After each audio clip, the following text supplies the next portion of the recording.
تو درود و سلام کی فضیلت یہ تو رب کی سنت ہے، یہ درود و سلام کی فضیلت بتانا یہ اللہ کی سنت ہے، پھر درود و سلام بھیجنا یہ بھی رب کی سنت ہے، پھر درود و سلام پڑھنے کی ترغیب کرانا کہ یار تم بھی پڑھا کرو یہ بھی رب کی سنت ہے۔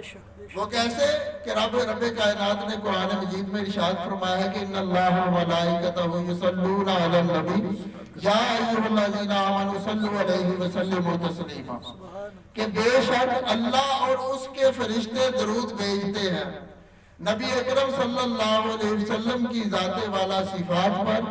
اے ایمان والو تم بھی خوب درود اور سلام پڑھا کرو، کہ درود بھیجنا بھی رب کی سنت ہے، درود و سلام کے فضائل سنانا بھی رب کی سنت ہے، درود و سلام پڑھنے کی ترغیب دلانا بھی رب کی سنت ہے۔ تو یقین کرے خدا کی قسم اس عمل جیسا کوئی دوسرا عمل کبھی ہو ہی نہیں سکتا۔ کبھی آپ نے سنا ہے کہ رب نماز پڑھتا ہے؟ کبھی سنا؟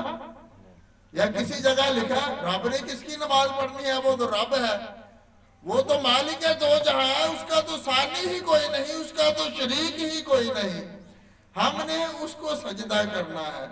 وہ تو مالک ہے، خالق ہے، وہ نہ نماز پڑھتا ہے، نہ روزے رکھتا ہے، نہ حج کرتا ہے، نہ عمرہ کرتا ہے، کوئی بھی عمل ایسا نہیں کرتا جو اس نے ہمیں بھی حکم دیا ہو۔ صرف یہ عمل ایسا ہے جس کے بارے میں رب کائنات نے فرمایا بے شک اللہ اور اس کے فرشتے درود بھیجتے ہیں نبی صلی اللہ علیہ وسلم کی ذات پر۔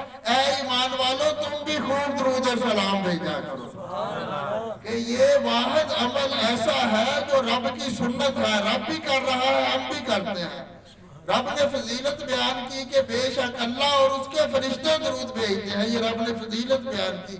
ہم عرض کرتے ہیں کہ اگر ایک مرتبہ بندہ درود پڑھتا ہے تو رب اس پر 70 دروازے رحمت کے کھول دیتا ہے، وہ جنتی ہو جاتا ہے، یہ جنت کا راستہ ہے، یہ سمجھے رب کی سنت ادا کر رہے ہیں۔ اگر آپ کسی کو بلاتے ہیں، اہتمام کرتے ہیں، جیسے یہ ہمارے میزبانوں نے، رزاق صاحب نے، احسان صاحب نے، عثمان صاحب نے یہ اہتمام کیا، بلایا، یہ بھی سمجھے کہ رب کی سنت ادا کر رہے ہیں، کہ رب فرماتا ہے اے ایمان والو تم بھی خوب درود اور سلام بھیجا کرو، سبحان اللہ، کہ یہ بھی رب کی سنت ہے۔ تو سوچے کہ جو سنت، جو کام ایسا ہے رب کی سنت ہے، اس عمل جیسا کوئی دوسرا ہو ہی نہیں سکتا، تو خدا کی قسم جس کو رب کائنات نے عقل سلیم عطا فرمائی ہے وہ کبھی اس عمل سے منہ موڑ نہیں سکتا۔